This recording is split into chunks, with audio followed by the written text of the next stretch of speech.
Association की तरफ से रखी गई है। सबसे पहले मैं मुख्य रूप से मीडिया का धन्यवाद करूंगा जो कम समय में यहाँ पे मौजूद हुए हैं। हमारे आज जो प्रेस वार्ता है, सबसे पहले मैं चीफ मिनिस्टर और अभी की सरकार, उमर अब्दुल्ला साहब की जो सरकार है, उनको धन्यवाद करूंगा और उनको मुबारकबाद दूंगा कि जो सेक्रेटरीट जम्मू में शुरुआत की गई है, जो एक मुहिम पहले भी चलाई जाती थी, 2019 के बाद ये दोबारा से शुरुआत हुई है और मुबारकबाद के पात्र है सरकार।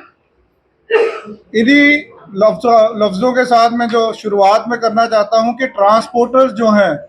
2019 से बहुत सी जद्दोजहद में चल रहे हैं और हमारे कई सारे मुद्दे हैं जिन पर अभी तक सरकार और माननीय एलजी मनोज सिन्हा साहब से भी हमने बहुत सारी गुहार लगाई।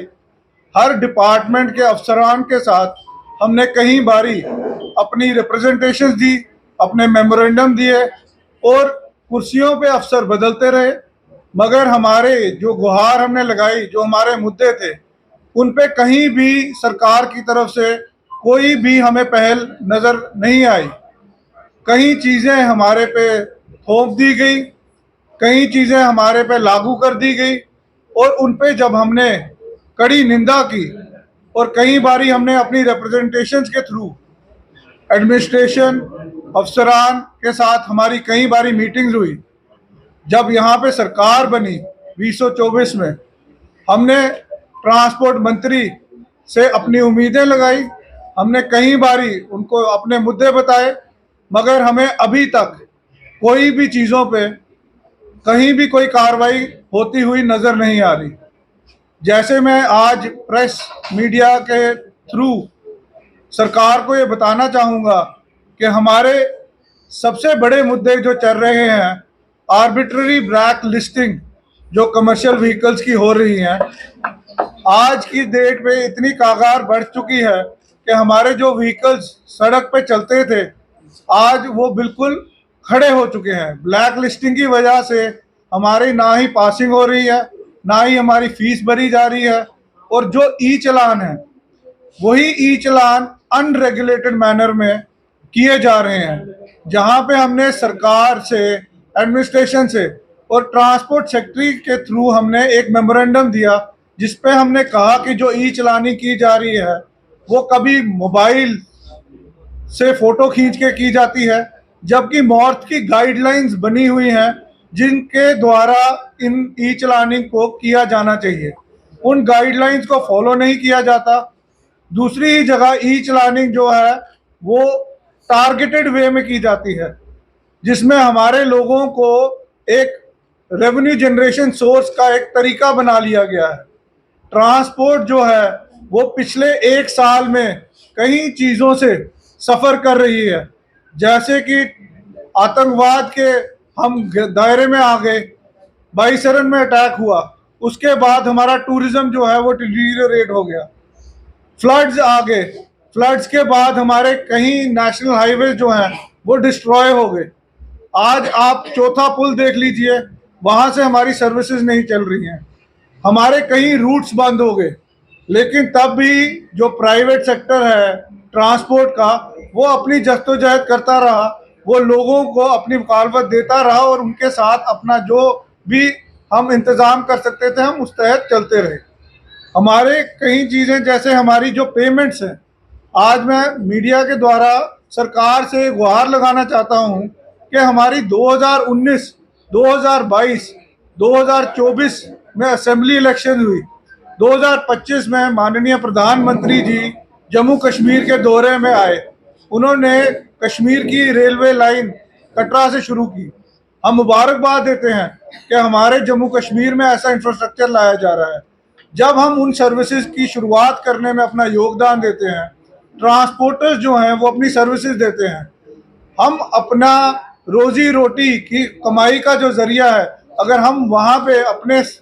जो भी हम अपना रोजगार बना रहे हैं, हम अपना योगदान देते हैं, मगर सरकार को जब हम बिल अपने रेज करते हैं, हमारे बिल्स को अभी तक पेंडिंग रखा जा रहा है, हमारी फाइल्स दफ्तरों के टेबल पे ही रखी जा रही हैं। उन पे आगे कार्रवाई नहीं की जा रही है। और उन फाइल्स की जो हमारी अभी तक कहा जाता है कि वो अभी प्रोसेस में है, अभी प्रोसेस में है। डिपार्टमेंट से हमने कई बारी मेमोरेंडम्स भी दे दिए, रिप्रेजेंटेशंस भी दे दी। मैं फिर कहूँगा कि हमारे ट्रांसपोर्ट कमिश्नर के साथ काफ़ी बारी डिस्कशंस हुए, जहाँ पे हमने ये कहा कि हमारी पेंडिंग पेमेंट्स जो हैं अगर वो नहीं दी जाएंगी तो हमें और कोई चारा नहीं रहेगा, हमें सड़क पे आना पड़ेगा। हमारे कश्मीर भाइयों की खेलो इंडिया की पेमेंट्स वो अभी तक नहीं हुई। जम्मू में हमारी पल्ली रैली, एम्स रैली और कटरा रैली की पेमेंट्स अभी तक पेंडिंग हैं, जिनको हमने कई बारी रिप्रेजेंटेशन के थ्रू, कई बारी हमने दोबारा सेक्रेटरीट में भी जाके ट्रांसपोर्ट सेक्रेटरी से भी मिलके हमने मेमोरेंडम दिए, लेकिन हर बारी हमें यही कहा जाता है कि बस कुछ ही दिनों में आपकी पेमेंट्स रिलीज हो जाएंगी। अभी तक उन पेमेंट्स के बारे में हमें कुछ भी नहीं बताया गया, ना ही उसकी प्रोसेस का अभी कहाँ नतीजा निकला है। पिछले 5 महीने से हम इन पेमेंट्स के बारे में बात कर रहे हैं। बात की जाए टैरिफ रिवीजन की, 2021 में टैरिफ रिवीजन हमारे किए गए थे इम्प्लीमेंट, जिसमें हमें कुछ बढ़ोतरी मिली थी। 21 के बाद आज 25 आ गई है। हमने अप्रैल 2025 में ट्रांसपोर्ट कमिश्नर के साथ अपने जो रिवीजन, टैरिफ रिवीजन की हमारे कॉस्ट ऑफ ऑपरेशन थे वो हमने उनके साथ शेयर किए। उन्होंने हमारे साथ डिस्कस किया। हमारी लगभग 5 से 10 मीटिंग्स हो चुकी हैं जिसपे हमने ये सारा डिस्कशन करके सब ब्रीफ कर दिया है, मगर अभी भी मुझे समझ नहीं आ रही है कि वो कॉस्ट ऑफ ऑपरेशन की रिवीजन जो है वो फाइल अभी तक ट्रांसपोर्ट कमिश्नर के टेबल पे ही पड़ी हुई है और वहां से आगे नहीं चल रही। आखिर क्या कारण है कि सरकार को ट्रांसपोर्टर्स के अगेंस्ट ये कार्रवाई चलानी पड़ रही है, जिसमें हमारी जो भी परेशानियां हैं उनको सीरियसली नहीं लिया जा रहा, और इस नॉन सीरियसनेस की वजह से हमारी काफ़ी इश्यूज जो हैं वो ट्रांसपोर्ट के ऊपर एक बोझ बन चुके हैं, हमारे को फाइनेंशियल कंस्ट्रेंट्स बन चुके हैं। जब हम बैंक्स के पास जाते हैं, हम बैंक से लोन लेते हैं, हमारी कहीं किस्तें ड्यू हो जाती हैं, हमारे अकाउंट्स एनपी हो जाते हैं। हम जब वो सफ़र करते हैं तो हमारे पास कोई और चारा नहीं रहता, हम सरकार के पास आते हैं, हम गुहार लगाते हैं कि हमारे को मोरेटोरियम पीरियड दिया जाए, हमारे को कोई राहत दी जाए, ताकि हम इस सिस्टम में अपने आप को सरवाइव कर सकें। ट्रांसपोर्ट जो है वो ये जम्मू कश्मीर में टूरिज्म के साथ एक बैकबोन बन के चली है। ना ही आज से, जब आतंकवाद का दौर था, कश्मीर में ट्रांसपोर्टर जो था उसने अपनी पूरी सहूलियत दी, अपना पूरा योगदान दिया, और उस टाइम पे प्राइवेट ट्रांसपोर्टर ही था जो चला रहा था। आज ई बसेस लाई गई हैं श्रीनगर में, जम्मू में, जबकि ट्रांसपोर्ट मंत्री खुद अपने बयान में ये कह रहे हैं कि ई बसेस जो हैं उनको चलाना सरकार के लिए लॉसेस हैं,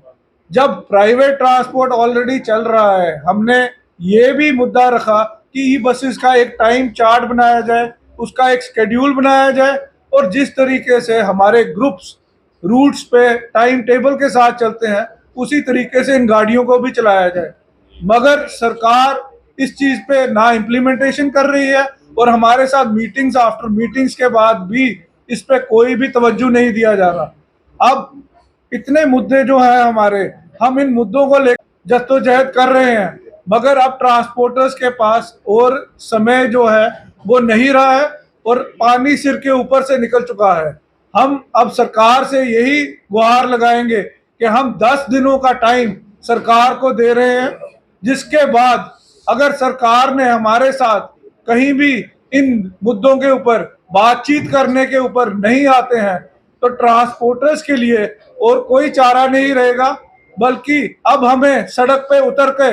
अपने मुद्दों का हक लेने के लिए हमें सड़कों पे आना पड़ेगा, और ट्रांसपोर्टर्स ही नहीं, उनके परिवार वाले भी सड़क पे आके अपनी रोजी रोटी के लिए अगर हमें जद्दोजहद करनी पड़ेगी तो हम करेंगे। अगर आप अपने सपनों का आशियाना बना रहे हैं तो एराकॉट कंस्ट्रक्शंस है आपकी पहली पसंद, क्योंकि यहाँ सिर्फ टाइल्स, सैनिटरी और हार्डवेयर प्रोडक्ट्स की विशाल रेंज नहीं मिलती, बल्कि साथ में मिलते हैं ढेरों फ्री गिफ्ट्स, और वो भी हर शॉपिंग पर। एराकॉट कंस्ट्रक्शंस में ट्रेंडिंग और लेटेस्ट डिजाइनों की बड़ी रेंज है, तो देर किस बात की, आज ही आए एराकॉट कंस्ट्रक्शंस, जहां घर का सपना भी पूरा होता है और शॉपिंग बनती है फायदेमंद।